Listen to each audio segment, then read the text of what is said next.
앞으로 2년 뒤 방사능 오염수가 일본에서 방류됐을 때 예상되는 이동 경로입니다.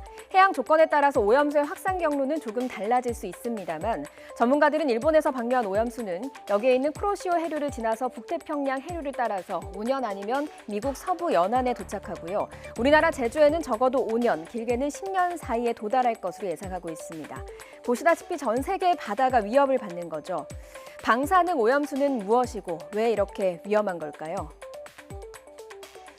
10년 전인 지난 2011년 3월 11일 일본 관측 사상 최대인 최대 9.0의 강진이 일본 동부 해안을 강타했습니다. 높이 10m에 달하는 거대한 쓰나미까지 덮쳤고요. 인명피해도 상당했습니다.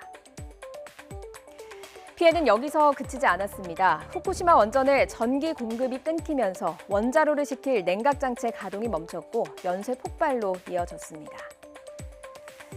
폭발 후에도 해결료는 계속 핵 분열을 일으키면서 에너지를 방출했고요. 온도를 낮춰야 했습니다. 급한 대로 도쿄전력은 바닷물을 끌어다 냉각수로 사용을 했고요.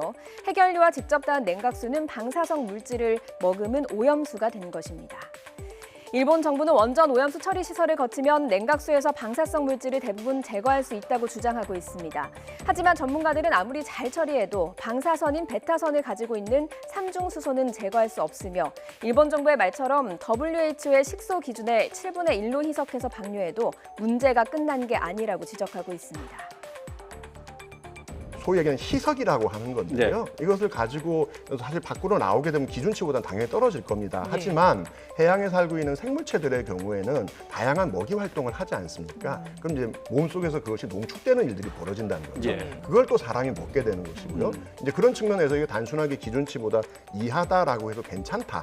이렇게만 얘기할 문제는 아니라는 겁니다. 네, 삼중수소만 남아있는 건 아닙니다. 다른 방사성 물질들도 기준치 미만으로 떨어지긴 하지만 축적되면 위험하다, 이렇게 전문가들이 우려하고 있습니다. 오염수들에 들어있는 각종 방사성 물질들은 뇌와 심장, 또 갑상선과 뼈에 축적될 수 있고요. 각종 질병과 암을 유발할 수 있습니다. 다시 지도를 한 번 더 보시죠. 우리나라와 일본 해역에만 확대해서 보면 제주는 가장 먼저 영향을 받게 되고요. 동해도 큰 타격을 받습니다. 서해도 안전하지 않습니다. 미세한 해류로 서해에도 오염수가 도달할 수 있습니다. 우리나라 삼면의 모든 바다가 위협을 받습니다. 일본은 오염수 처리 방법으로 해양 방류안과 대기 방출 두 가지 안을 놓고 고민해왔습니다.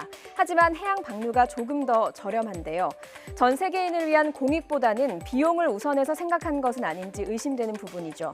문제가 없을 것이라는 일본의 주장과는 달리 앞서 보신 것처럼 여러 문제가 우려되는 만큼 국제사회가 목소리를 높여야 할 것으로 보입니다.